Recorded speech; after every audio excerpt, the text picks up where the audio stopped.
اعوذ باللہ من الشیطان اللعین الرجیم بسم اللہ الرحمن الرحیم. عزیزان محترم السلام علیکم ورحمۃ اللہ وبرکاتہ. ویلکم، خیر مقدم ہے آپ لوگوں کا پروگرام وصیات علماء میں، جہاں ہم کوشش کر رہے ہیں آپ لوگوں کے سامنے گراں قدر عالم دین جو ہمارے درمیان سے گزرے ہیں ان کے وصیت ناموں کو تھوڑی سی تفصیل اور ڈیٹیل میں آپ کے سامنے رکھنے کی، جس سے کہ ہم اپنی زندگی کو اور اپنی آخرت کو کامیاب بنا سکیں. آج انشاءاللہ جس عالم دین کا ہم تذکرہ کریں گے وہ ہیں آیت اللہ بہجت، جو کہ اپنے آپ میں ایک ایسی شخصیت ہیں جو محتاج تعارف نہیں ہے، اور اس گفتگو میں میرا ساتھ خواہر تفسیر فاطمہ رضوی دیں گی. آئیے ان کا استقبال کریں. السلام علیکم. وعلیکم السلام ورحمۃ اللہ وبرکاتہ. بہت بہت شکریہ آپ کا، جزاک اللہ خیر.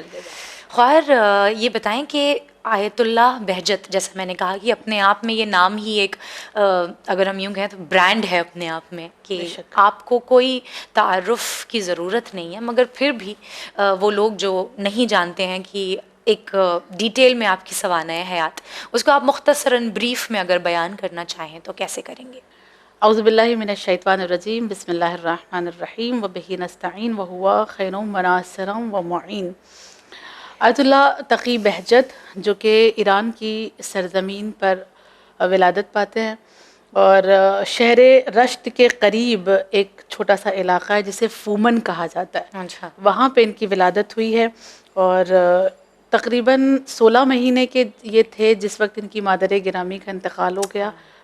ماں کا سایہ سر سے اٹھا اور بابا نے ان کو سنبھالا ان کے، اور کہا جاتا ہے کہ 16 یا 17 سال کے تھے جب بابا کا بھی انتقال ہو گیا تھا. پھر اس کے بعد انہوں نے ایران کی سرزمین پر اپنی ابتدائی تعلیم کو حاصل کیا. ابتدائی تعلیم ایران میں حاصل کرنے کے بعد وہ عراق کی سرزمین پر آتے ہیں. جی. عراق میں کربلا میں سب سے پہلے انہوں نے زندگی گزاری 4 سال. 4 سال کربلا میں رہنے کے بعد پھر انہوں نے اپنا رخ کیا نجف کا، اور نجف کی سرزمین پر انہوں نے اپنے حصول علم کو جاری رکھا. جی. اجتہاد تک پہنچ گئے، مجتہد بن گئے، اور پھر اس کے بعد یہ اپنے گھر والوں سے ملاقات کرنے کے لیے واپس ایران آتے ہیں. ایران کی سرزمین پر پہنچے اور قم کی سرزمین پر بی بی معصومہ کی پناہ میں کچھ مہینے گزارے. جی. اپنے گھر والوں سے ملاقات کی، اور پھر جب نجف آنے کا ارادہ کیا کہ میں پلٹ کر جاؤں، تو ان کو ایک کے بعد ایک اپنے استاد کے انتقال کی خبر مل گئی. جب ان کو اپنے استاد کے انتقال کی خبر ملی تو انہوں نے کہا کہ اب مجھے نجف نہیں جانا. اتنا ان کو اپنے استاد سے انسیت تھی کہ انہوں نے ارادہ کر لیا کہ اب مجھے قم کی سرزمین پر ہی رہنا ہے. قم کی سرزمین پر زندگی گزارتے رہے، اور پھر ان کی نماز کا جو انداز بیان کیا گیا ہے، یہ شب جمعہ کی نماز کا تذکرہ کیا جاتا ہے ان کے، کہ جب یہ شب جمعہ نماز پڑھاتے تھے تو اس میں، اور یہ نماز بی بی معصومہ کے حرم میں ہوتی تھی، اس میں آیت اللہ علامہ طباطبائی، آیت اللہ بہاؤالدین حسن زادہ عاملی اور آیت اللہ جوادی عاملی شریک ہوتے تھے ان کے پیچھے نماز پڑھنے کے لیے. اور ان چاروں علماء دین نے ان کے پیچھے نماز پڑھنے کے بعد یہ بیان دیا کہ ہم باقاعدہ نماز جماعت میں ان کے گریے کو محسوس کرتے تھے، کہ یہ زار و قطار نماز میں روتے تھے. ان کا گریہ آج بھی اگر آپ دیکھیں نا، آپ جا کے سرچ کریں یوٹیوب پہ، شاید ان کی ایک نماز موجود ہے. اچھا. اور وہ پڑھاتے ہوئے نظر آ رہے ہیں، اور اس قدر وہ گریہ کر رہے ہیں کہ شاید ہم لوگ کبھی اس طرح سے نماز نہیں پڑھ سکتے جو نماز ان کی نماز کا جو انداز تھا، شاید ہم وہ اس انداز تک کبھی پہنچ نہیں پائیں گے. اور یہی وجہ ہے کہ علامہ طباطبائی نے ان کے لیے ایک جملہ کہا. بہت سارے عالموں نے ان کے لیے ہر جملے کہے ہیں، لیکن علامہ طباطبائی کا میں صرف آپ کے سامنے نقل کروں. انہوں نے فرمایا آیت اللہ بہجت عبد صالح ہیں. سبحان اللہ. عبد صالح. اب اگر صرف عبد صالح پہ بات کریں نا ہم تو کافی طویل گفتگو تو 2 گھنٹے تو صرف عبد صالح میں نکل جائیں گے. جی. صرف اشارہ کروں میں، عبد صالح کس کا لقب ہے؟ عبد صالح کس کا لقب ہے؟ سنا ہوا، یاد نہیں آ رہا. نہیں یاد. حضرت عباس کا. سبحان اللہ. عبد صالح حضرت عباس کو کہا جاتا ہے. آپ نماز پڑھتی ہیں, نماز میں جب تشہد ختم ہو جاتا ہے اور تشہد کے بعد جب ہم سلام پڑھتے ہیں تو دوسرا جملہ کیا ہوتا ہے؟ السلام علیکم یا عباد اللہ الصالحین. السلام علینا وعلی عباد اللہ الصالحین, یعنی عبد صالح جتنے بھی گزرے ان پر سلام. سبحان. اور علامہ طباطبائی کہتے ہیں کہ آیت اللہ تقی بہجت عبد صالح ہیں, یہ ان کا مقام ہے, ان کا درجہ ہے جس سے پوری دنیا واقف ہے. کسی سے بھی ان کا مقام اور ان کی فضیلت چھپی ہوئی نہیں ہے, ہر شخص ان سے واقف ہے. خیر آپ نے ابھی جیسا تذکرہ کیا کہ یوٹیوب پہ بھی ایک کلپ آپ کی موجود ہے جس میں آپ کو دیکھا جا سکتا ہے, تو کیا آیت اللہ بہجت دور حاضر کے علماء تھے؟ جی ہاں بالکل, ان کے لیے یہ کہا جائے گا کہ وہ دور حاضر کے علماء میں سے ہیں, ان دور حاضر کے مجتہدین میں سے ہیں, کیونکہ ان کے انتقال کو تقریباً 11 سال ہوئے ہیں. جی ابھی 11 سال پہلے ہی ان کا انتقال ہوا ہے, وگرنہ وہ موجود ہیں. آپ دیکھیں بہت سارے ایسے ایران کے شاگرد آپ کو مل جائیں گے جو تقریباً 20 سال پہلے ایران میں تھے, وہ سب آپ کو بتائیں گے کہ ہم آیت اللہ بہجت کے درس میں بیٹھا کرتے تھے. خود ہمارے استاد وہ کہا کرتے تھے کہ وہ آیت اللہ بہجت سے مل کر آئے ہیں, اور آج سے 15 سال پہلے جو زیارت پہ جاتے تھے وہ آیت اللہ بہجت سے باقاعدہ ملاقات کر کے آتے تھے. تو اسی وجہ سے آیت اللہ بہجت کی وصیت کو بھی ہم نے یہاں پہ بیان کرنا زیادہ بہتر سمجھا, کیونکہ وہ دور حاضر کے ہیں. جی بالکل. وگرنہ آیت اللہ مرشی نجفی, آیت اللہ مامقانی وہ گزرے ہوئے زمانے کے ہیں, لیکن یہ دور حاضر کے علماء میں سے ہیں. تو جتنا ان کی وصیت سے ہم اپنے آپ کو ریلیٹ کر سکتے ہیں اتنا اور کسی سے ریلیٹ کرنا تھوڑا شاید محال ہوگا, لیکن ان کی وصیت پر ہم زیادہ عمل کر سکیں گے انشاءاللہ, اور آسان بھی ہوگا ہمارے لیے انشاءاللہ. تو خواہر ذکر جب وصیت کا آ ہی گیا ہے تو کیا ان کا انداز تھا وصیت کا, اور کیا جملے ملتے ہیں ان کی وصیت میں؟ سمپل جملے کہتے تھے, یہ آسان سے جملے, اور ان سے جب بھی کوئی کہتا تھا کہ مجھے وصیت کرو, مجھے کوئی نصیحت کرو, تو وہ صرف ایک جملہ کہتے تھے, اور وہ ان کا ایک جملہ یہ ہوا کرتا تھا, واجب پر عمل کرو, حرام کو چھوڑ دو. بس فلسفہ زندگی بیان ہو گیا. ایک ہی جملہ کہتے تھے. اور جب کسی نے آ کر ان سے کہا تھا کہ آپ کو علم عرفان حاصل ہے, اور اس علم عرفان کو اگر میں حاصل کرنا چاہوں تو کیا کروں, کیا کرنا ہوگا مجھے, کہاں جا کے پڑھائی کرنی ہوگی, تو انہوں نے اس کے جواب میں ایک جملہ کہا, جتنا تمہیں معلوم ہے اس پر عمل کر لو. کیا بات ہے, علم عرفان کے حامل بن جاؤ. مسئلہ تو یہی ہے نا, ہمارے یہاں باتیں بہت اچھی کرتے ہیں لوگ, علم ہر کسی کے پاس ہے, مگر یہ کہ عمل کے میدان میں سب پیچھے ہیں. تو علم عرفان کا بھی کتنا آسان طریقہ انہوں نے بتایا کہ جو تمہیں معلوم ہے, نیا معلوم کرنے سے بہتر یہ ہے کہ جو تمہیں پہلے سے معلوم ہے اس پر تم عمل کرو. جتنا معلوم ہوتا جائے عمل کرتے جاؤ, تم علم عرفان کے مالک بن جاؤ گے. اور انہوں نے ایک خط لکھا تھا اپنے ایک شاگرد کو, اس میں انہوں نے اپنے شاگرد کو وصیت کرتے ہوئے کہا کہ میں وصیت کرتا ہوں, اپنے بیٹوں کو بھی یہ وصیت انہوں نے کی ہے, میں وصیت کرتا ہوں کہ ائمہ سے توسل کبھی ختم نہیں کرنا, جیسے آیت اللہ مامقانی نے کہا تھا. ان کا جملہ ہے کہ ان سے توسل ہمیشہ باقی رکھنا, اس لیے کہ کوئی انسان حسین کے بنا توحید تک نہیں پہنچ سکتا. بے شک بے شک. امام حسین تک پہنچنا ہے اگر توحید کو جاننا ہے, اگر توحید کو سمجھنا ہے تو در حسین پر تمہیں آنا ہوگا. اور پھر بڑی خوبصورت انہوں نے مثال دی, وہ کہتے ہیں کہ تم دیکھتے ہوگے کہ جب کسی لائٹ کو چالو کرنا ہوتا ہے, آن کرنا ہوتا ہے, تو اسے الیکٹرسٹی سے جوڑ دیا جاتا ہے. جیسے ہی وہ لیمپ یا جو بلب ہے اس کو الیکٹرسٹی سے جوڑا جاتا ہے وہ روشن ہو جاتی ہے. تو تم بالکل ویسی ہی اندھیرے ہو, اندھیرا بلب ہو. کیا بات ہے. مگر جیسے ہی تم ائمہ سے اپنے آپ کو جوڑتے ہو تو وہ روشن ہو جاتے ہو. اگر روشن ہونا چاہتے ہو, اگر اپنے آپ کو نور دینا چاہتے ہو دنیا اور آخرت میں, تو پھر ان سے توسل تمہارے لیے بہت زیادہ ضروری ہے. اس کے بعد کہا کہ فیض حاصل کرنے کے لیے بار بار در حسین پہ جایا کرو, اور جب در حسین پر جاؤ تو جیسا فیض تمہیں در حسین سے حاصل ہوگا ویسا ہی در عباس سے حاصل ہوگا, لہٰذا ان کے در پہ بھی جانا. یعنی یہ بھی زیارت کے سلسلے سے وصیت کر رہے ہیں کہ تمہیں زیارتوں پر جانا ہے. اور ایک وصیت کے ان کے جملے ملتے ہیں کہ خبردار خبردار دعائے فرج کو کبھی فراموش نہ کرنا.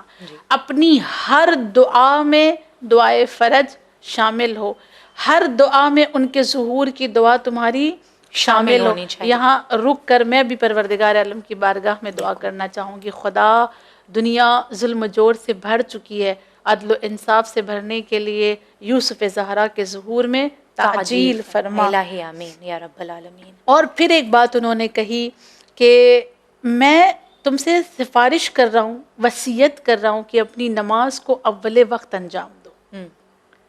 اول وقت اگر تم نماز انجام دیتے ہو تو پھر اس کا اثر جو تمہاری زندگی میں تمہیں نظر آئے گا وہ بالکل الگ ہوگا، بالکل جدا ہوگا. اور ایک الگ بات انہوں نے کہی، پتہ نہیں یہاں مجھے بیان کرنا چاہیے یا نہیں.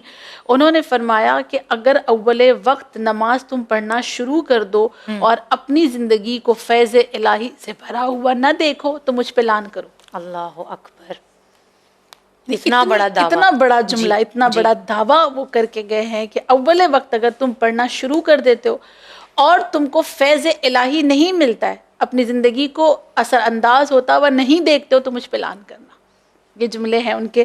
اور یہی وجہ ہے کہ شاید یہ کہا جاتا ہے کہ اگر تم یہ چاہتے ہو کہ ان کے آنے کے بعد جو پردے میں ہیں انشاءاللہ تم پہلی آواز پر لبیک کہہ دو تو پھر تمہیں اذان کی پہلی آواز پر لبیک کہنا آنا چاہیے. جب یہاں عادت ڈالو گے تب وہاں عادت ہوگی. جب تم مؤذن کے بلانے پر اللہ کی بارگاہ میں پہنچ جاؤ گے تو پھر ان کے بلانے پر تمہارا جانا لازمی ہو جائے گا اور قطعی طور پر تم وہاں پہنچ جاؤ گے. لیکن اگر اللہ بلاتا ہے اور تم کہتے ہو آئیں گے بعد میں، ابھی تو ٹائم ہے، ابھی قضا ہونے کا ٹائم ہے، ابھی ٹائم ہے، تو پھر ان کے آنے کے بعد بھی وہ بلاتے رہیں گے اور ہم یہ کہتے رہیں گے تو ابھی آئے ہیں، ابھی وقت ہے، ابھی لوگوں کو جمع کریں گے، لشکر بنائیں گے، پھر تقریر کریں گے، ہم آرام سے جائیں گے. جیسے مجلسوں میں ہم کال کر کر کے پوچھتے ہیں اب کیا ہو رہا ہے، حدیث قصہ ہو رہی ہے، اب مرثیہ ہو رہا ہے، اب مذاکرہ بیٹھ گئی ہیں، ابھی مصائب پر آئیں گی تو ہم جائیں گے. وہ ہمارا حال ہوگا. لہٰذا یہ کہتے ہیں کہ ان کے ظہور کی دعا کرتے رہو اور اول وقت نماز پڑھنے کی عادت ڈالو تاکہ ان کے آنے کے بعد ان کی آواز پر لبیک کہہ سکو. انشاءاللہ. کیا بالخصوص اہل بیت علیہم السلام کے لیے کوئی جملہ آپ کی وصیت میں ملتا ہے یا کوئی وصیت جو بالخصوص اہل بیت علیہم السلام کے لیے انہوں نے کی ہو؟ انہوں نے سب سے زیادہ اہل بیت کی محبت کی وصیت کی ہے کہ ان سے محبت کرتے رہنا. اور اپنی محبت کا اظہار انہوں نے اپنی وصیت میں اس طرح سے کیا کہ اپنے بیٹے کو وصیت نامے میں لکھتے ہیں، اے میرے بیٹے، میرے جانے کے بعد میں جو کچھ بھی چھوڑ کے جا رہا ہوں اس میں سے 1/3 میرا جو حصہ ہوگا مال کا وہ عزاداری پہ خرچ کرنا. سبحان اللہ. اور وہ امام حسین کے حرم کے لیے وقف کر دینا. یعنی میری جو کچھ بھی جتنا بھی میں چھوڑ کے جا رہا ہوں اس کا 1/3 عزاداری میں خرچ کرنا. اور اسی وصیت میں یہ جملہ کہتے ہیں کہ اگر میں 50 سال تک مراسم عزاداری انجام دیتا رہوں تب بھی میرے لیے کم ہے. بے شک، کیا بات ہے. لہٰذا میرے جانے کے بعد بھی میری نیابت میں مجلسیں کرتے رہنا، سبحان عزاداری کرتے رہنا، اس لیے کہ جو عزاداری میں نے کی ہے میرے اعتبار سے مجھے لگتا ہے کہ وہ میری حیات کے لیے کم ہے. کیا بات ہے. یہ انہوں نے باقاعدہ طور پر اپنے بیٹے سے کہا ہے. اور پھر ایک وصیت انہوں نے یہ اپنے بچوں سے کی کہ اے میرے بیٹوں، میں تمہیں وصیت کر رہا ہوں کہ جب بھی تم مجلسوں میں جانا، بالخصوص جب محرم کے ایام ہو، تو کبھی اپنے لبوں پہ مسکراہٹ نہ لانا. کیا بات ہے. تمہارے چہرے سے ظاہر ہو کہ تم عزادار ہو. دیکھیں یہ آج کے دور کے ہیں جی، اور شاید دور دیکھا ہوگا انہوں نے کہ کس طرح سے مجلسوں میں لوگ بیٹھتے ہیں، احترامی ہوتی ہے، ہنستے ہیں. جی ہاں، مجلسوں کو بہت لیوش بنا دیا گیا ہے. مجلسوں کو ایسا لگتا ہے کہ یہ کوئی فنکشن ہو رہا ہے، دعوت کا انتظام کیا ہے، دعوت کا انتظام شاید انہوں نے دیکھا ہے. جی جی. اس وجہ سے یہ کہہ رہے ہیں کہ اپنے لبوں پہ مسکراہٹ بھی نہ لانا. اللہ میرے ابو کو جنت نصیب کرے. مجھے یاد ہے کہ ابو بہت زور دیا کرتے تھے ہمارے اوپر بھی کہ نہ صرف یہ کہ جب ایام محرم ہو، 21 رمضان کی بھی جب شب آیا کرتی تھی، ہمارے ابو ٹھیک اسی طریقے سے جیسے کہ شب عاشور غم ہم مناتے ہیں، گریبان کو چاک کر دینا، مسکرانا نہیں، زور دیتے تھے ابو کہ ہم آپس میں مسکرانے نہ پائیں، ایک دوسرے کو سلام نہ کریں. اللہ ہمارے ایسے بزرگوں کو ہمارے سر پر سلامت رکھے جو آج بھی ہمیں یہ علم اور یہ تربیت دیتے ہیں، اور جو ہمارے درمیان نہیں رہے، اللہ انہیں بہترین جزائے خیر سے نوازے. الہی آمین، الہی آمین. پھر انہوں نے اہمیت بتاتے ہوئے آگے کا جملہ اپنے بچوں سے کہا کہ لب خندہ نہ ہونا محرم میں، ایام اذا میں، مجلسوں میں جب شریک ہونا، اور کہا کوشش کرنا جتنا ہو سکے اتنا گریا کرنا.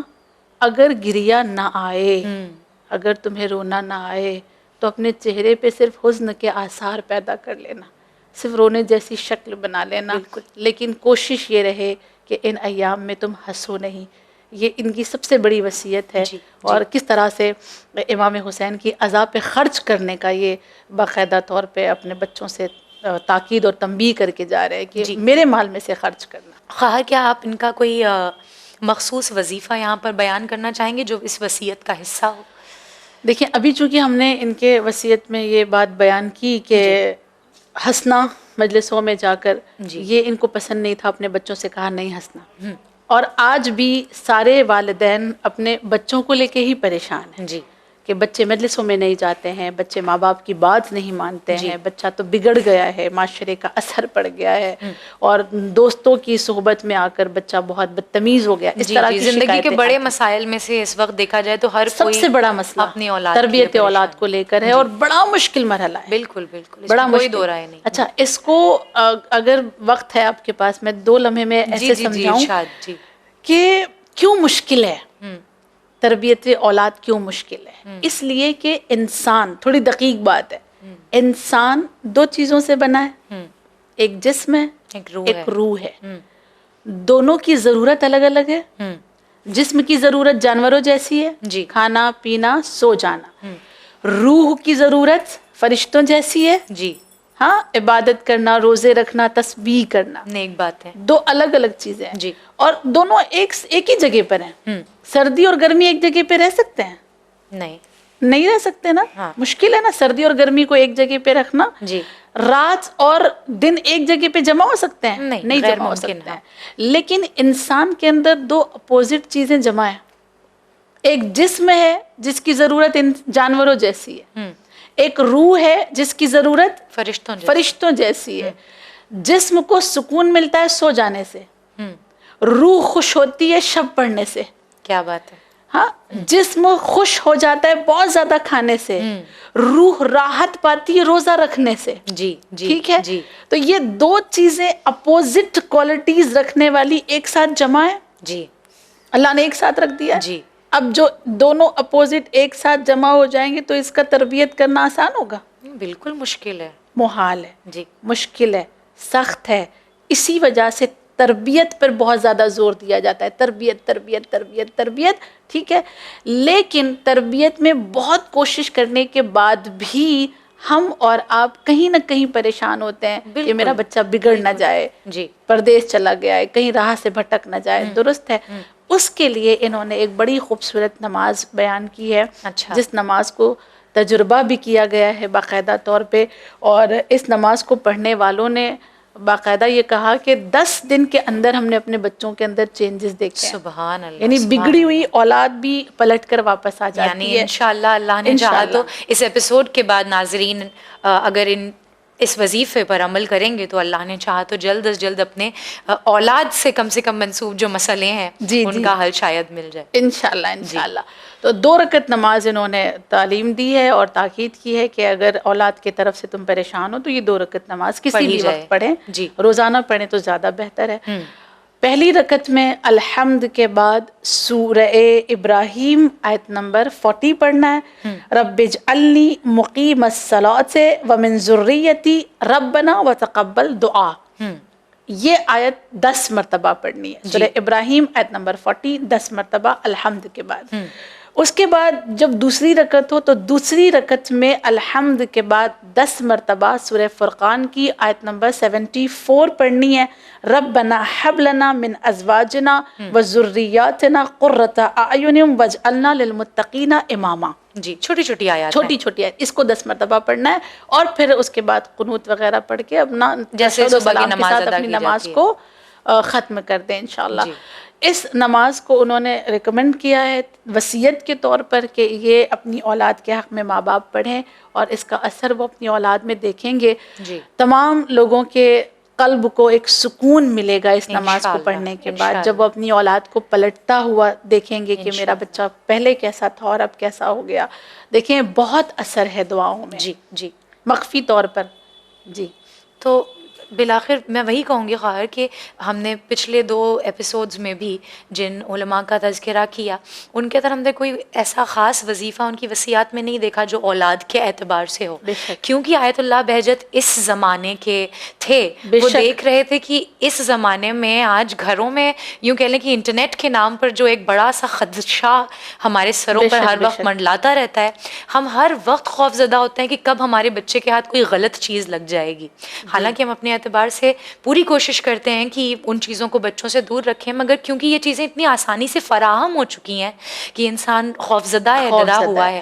اور اللہ کرے کہ ہم انشاءاللہ جب اس پر عمل پیرا ہوں تو ہماری اولاد سے جو بھی پرابلمز ایسوسیٹڈ ہیں وہ انشاءاللہ حل ہو جائیں. اور آخر میں بس زیارت عاشورہ سے جو ان کو انسیت تھی اس کا تذکرہ کرتے ہوئے کہ یہ انہوں نے اپنے استاد کو، جو پورا مشہور واقعہ ہے کہ اپنے استاد کو انہوں نے خواب میں دیکھا تھا کہ انہوں نے کہا کہ مجھے سب سے زیادہ قبر میں جو کام آئی ہے وہ زیارت عاشورہ ہے، اور میں افسوس کرتا ہوں کہ دن میں ایک بار کیوں پڑھی، میں نے 2 بار کیوں نہیں پڑھی. بہت مشہور واقعہ ہے. بہت مشہور واقعہ ہے، یہ انہی کا ہے، انہوں نے ہی بیان کیا ہے. اور پھر انہوں نے تاکید کی کہ جتنا ہو سکے زیارت عاشورہ سے سہارا لیا جائے. انشاءاللہ ہم سب ان کی وصیتوں پہ عمل کرتے ہوئے خود کو بھی سنواریں اور اپنی اولاد کو بھی سنوارنے کی کوشش کریں. الہی آمین. جزاک اللہ خیر. بہت بہت شکریہ آپ کا کہ آپ اپنے اس علم کے خزانے کو ہمارے ساتھ بانٹتی ہیں، اور اللہ آپ کو بہترین جزا سے اور بہتر توفیقات سے نوازے. خدا کی بارگاہ میں قبول ہو جائے اتنا. الہی آمین، الہی آمین. عزیزان محترم، یہ وصیات علماء کا ہمارا ایپیسوڈ تھا جہاں ہم نے آیت اللہ بہجت کی وصیت کو آپ کے سامنے رکھا، اور اللہ سے دعا گو ہیں کہ وہ ہمیں اور آپ کو توفیق دے کہ اس پورا شوب زمانے میں ہم اپنی اولاد کے لیے کچھ بہترین نمونہ عمل چھوڑ کر جائیں، اور اس نمونہ عمل کے ساتھ ساتھ ایک بہترین وصیت چھوڑ کر جائیں، تاکہ وہ ہماری آخرت کا سامان ہمارے لیے ہمارے بعد بھی تیار کرتے رہیں. اسی کے ساتھ میں سید نظر فاطمہ لیتی ہوں آپ لوگوں سے وداع. انشاءاللہ دوبارہ حاضر خدمت ہوں گے. دیکھتے رہیے چینل ون. فی امان اللہ.